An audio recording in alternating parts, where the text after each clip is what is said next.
No, no, no, believe it. Not what to say it.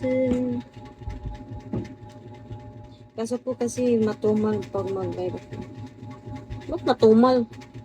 Mag-eme-eme ka, day. Mag-live ka ng madaling araw. Hindi naman pwede yung nakatunganga ka lang.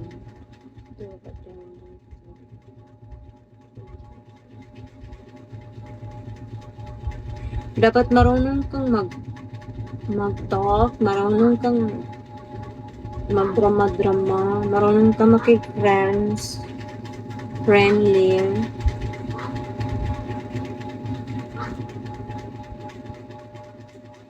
Huwag kang huwag kang makipag-usap sa mga tao dito walang ambag, yun lang yun. Doon ka sa focus ng magbigay sa'yo.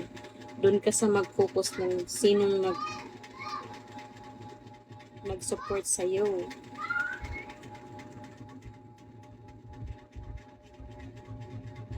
Lang, ganda-ganda.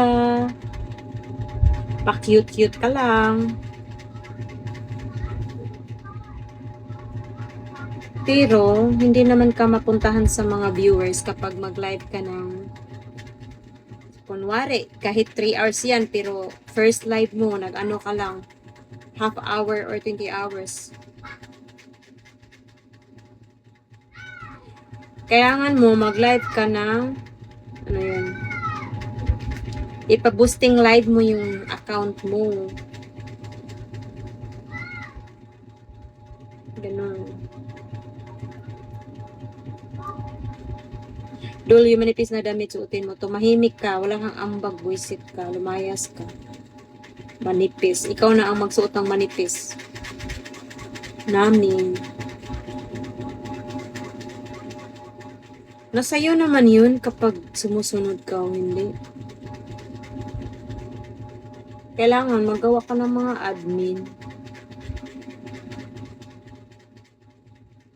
Basta, kapag bago yung account mo, bago ka lang, pwede po mag-boost ito. Oo naman, itong account ko naka-boost to.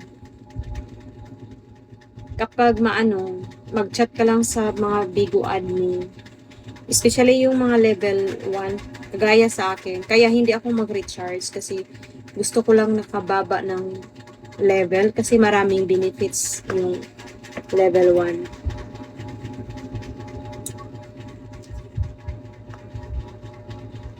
Naka-boosting yung live. Tapos kapag expire na yung boosting live, si Bigo mismo nagbigay sa'yo, pwede kang mag-request. Make sure na magla-live ka nun. Excuse me. Like 5 hours. Mabuboosting naman yung live mo kapag merong magbagsak sa'yo. Like 3 hours, 4 hours. Yung mga ganun. Maboosting yan.